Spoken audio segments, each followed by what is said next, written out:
Saudara-saudaraku sidang jamaah Jumat hamba-hamba Allah yang dimuliakannya dan sangat saya hormati. Beruntung dan berbahagialah kita dan jamaah semua kalau sampai pada hari ini masih ada iman dan keyakinan di dalam dada kita.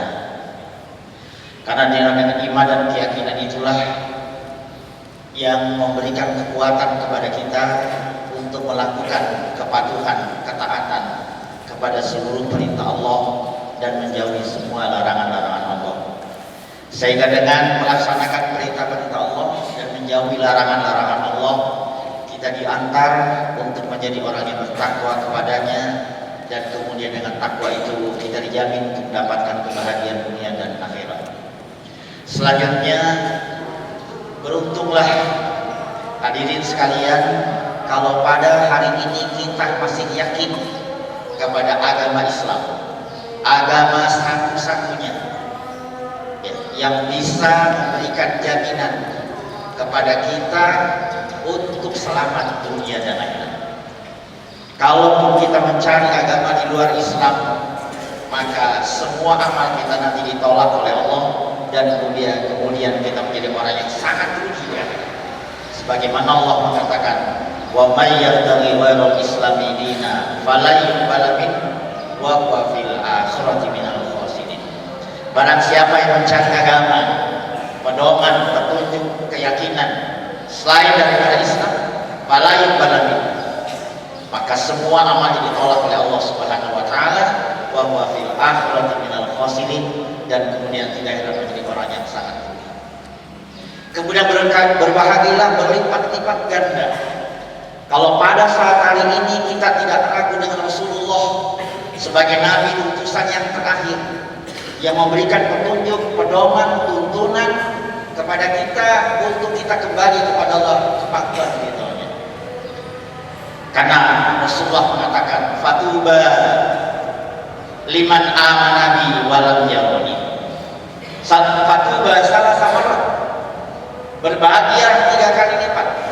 Liman amana bi, bagi orang yang beriman kepada walam yaroni, dan dia tidak pernah jumpa dengan aku. Oleh karena itu keimanan kita sampai detik ini tidak ragu kita dengan sunnah-sunnah Rasulullah ya. Sehingga kalau ada orang yang coba-coba menghina, mencela Rasulullah secara pribadi atau ajarannya, kita bisa tampil membelanya sekalipun sampai titik darah penghabisan. Maka jangan coba-coba sebahagia menghina agama kita ya. Dan kita harus siap, tidak siap membelanya ya.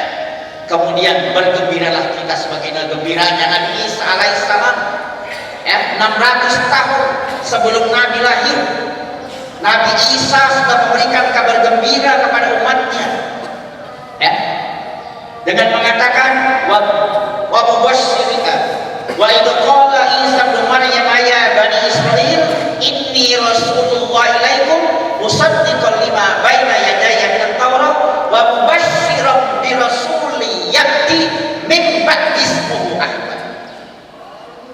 Aku ini Rasul yang membenarkan semua ajaran-ajaran sebelumnya, dan aku berikan kabar gembira kepadamu akan datang seorang rasul nanti berbahagia, Nabi Isa, yang punya keistimewaan, yang punya kelebihan, Ruhullah yang dilahirkan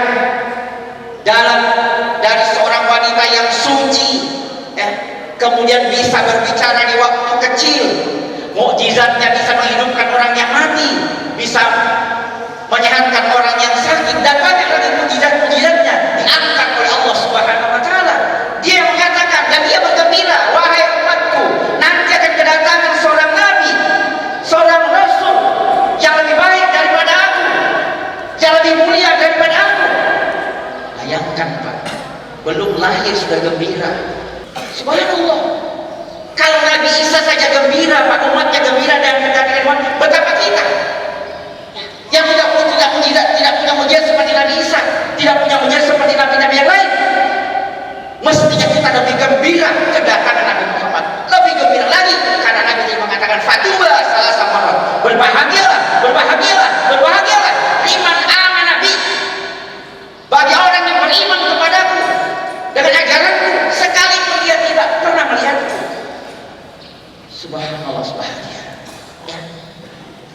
Oleh karena itu marilah, kenapa sampai Nabi Isa memberikan kabar gembira kepada sahabat kebenaran Nabi?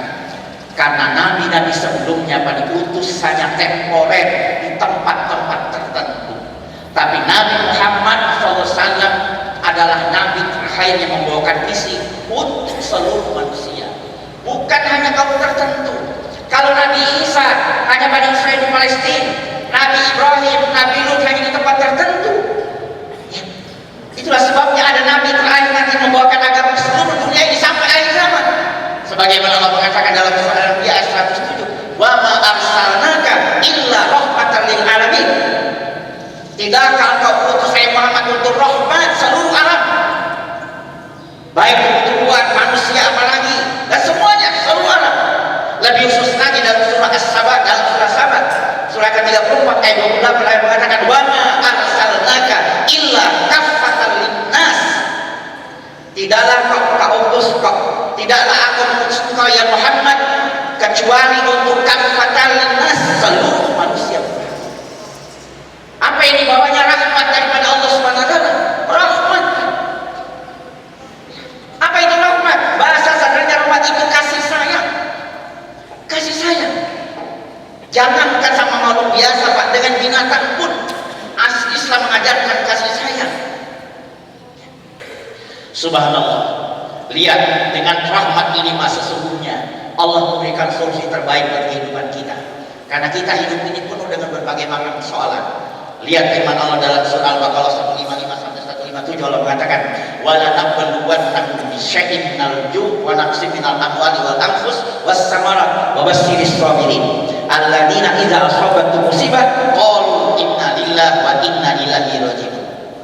Ulaika 'alaihim shalawatun min rabbikum wa rahmah."